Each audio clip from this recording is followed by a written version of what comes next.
Hey, coucou toi!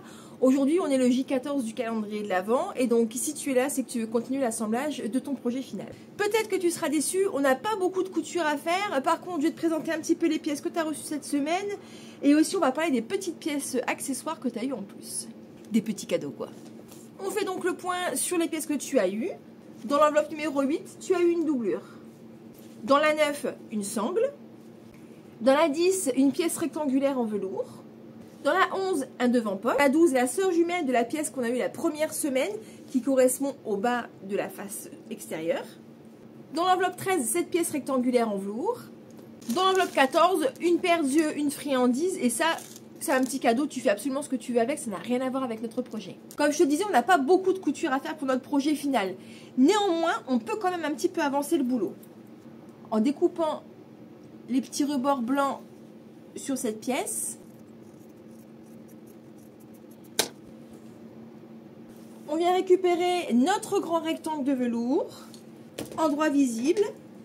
Je viens placer mon devant de poche sur cette pièce. Je suis bien endroit contre endroit. Je vais coudre le tour en laissant une belle ouverture sur le bord bas. Une fois mes deux pièces poches cousues ensemble, je viens dégarnir l'excédent de pièces velours qui dépasse. Je viens dégarnir les angles et je viens réaliser des crans sur les arrondis. Sur que j'ai laissé, je viens retourner ma poche. On n'oublie pas de repousser les angles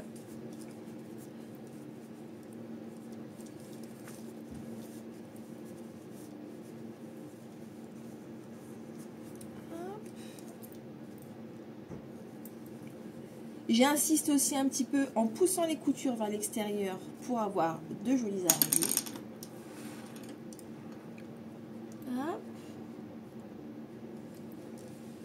Je viens faire un rentré au niveau de l'ouverture, par contre je ne la coupe pas pour le moment. Je pose une épingle et j'en occuperai plus tard. Ce qu'on peut faire tout de suite, c'est venir surpiquer le bord haut à environ 5 mm du bord. On a le droit de mettre un petit coup de fer à repasser pour que ça soit plus joli. Et cette pièce, tu peux la mettre de côté.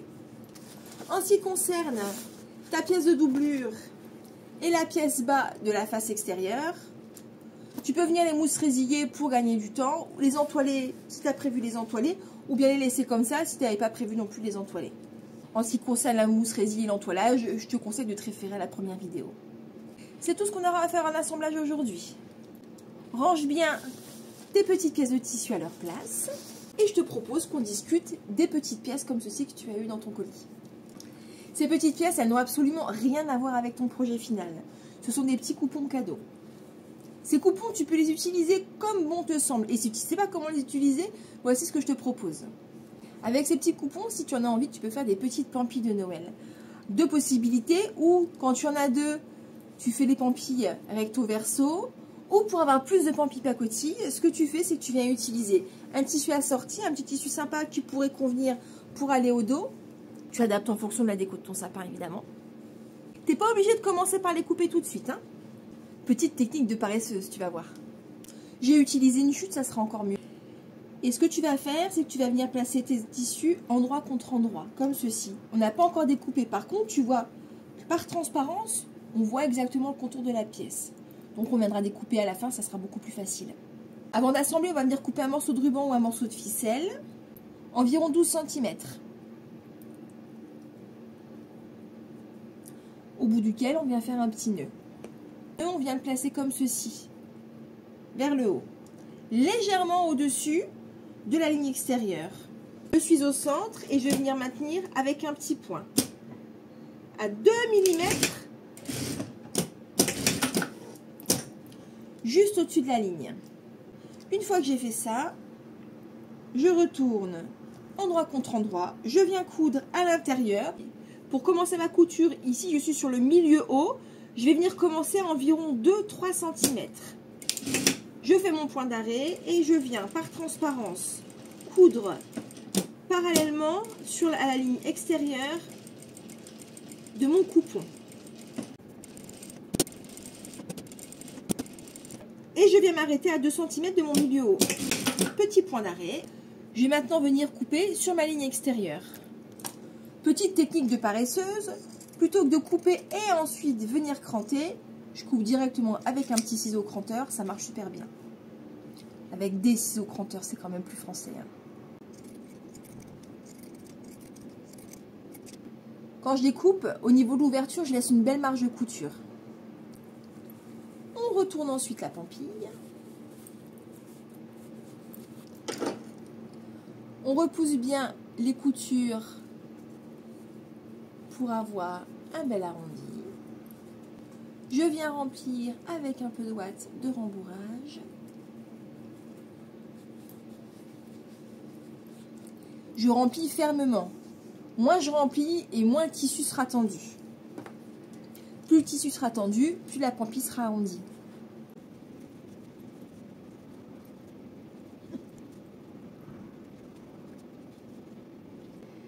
Je vais maintenant venir replier au niveau de l'ouverture.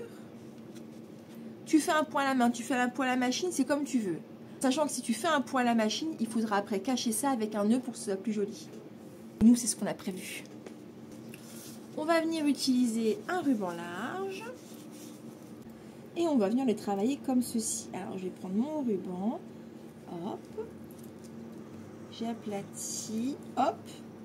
J'ai aplati. Alors là, c'est pas très joli parce qu'on voit pas le côté satin. Alors, ce qu'on va faire, c'est que derrière, on va tricher. Et on va venir le replacer. Hop. Comme ceci. Et on vient pincer.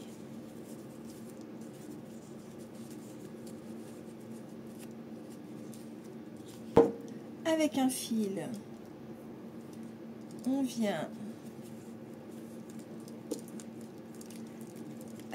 on vient serrer la partie centrale.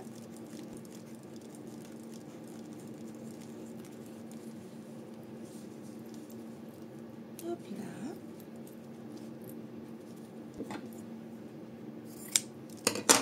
Pour que ce soit plus joli, on peut prendre une chute dont on replie les bords. Pour venir placer au-dessus comme ceci.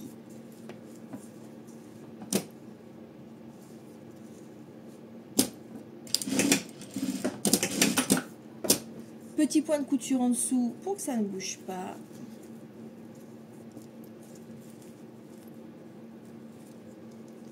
Et là, libre à vous de coudre ou de coller au-dessus de notre pampille. Pendant que le pistolet à colle chauffe, je viens égaliser les extrémités de mon ruban.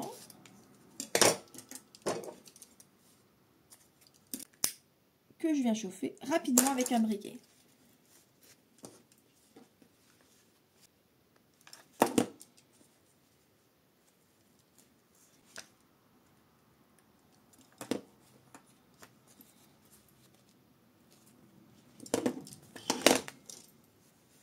Et voilà, une bien jolie pampille pacotillesque pour accrocher dans ton sapin. Évidemment, avec ces coupons, tu n'es pas obligé de faire que des pampilles. Tu peux aussi faire des guirlandes, tu peux aussi faire d'autres petites choses. Tu peux aussi faire des dessous de verre si tu en as envie. Tu peux aussi en faire des appliqués. En tout cas, j'espère que tu es contente de ton calendrier de l'Avent et que tu as hâte de voir la suite. Allez, des bisous, à très vite.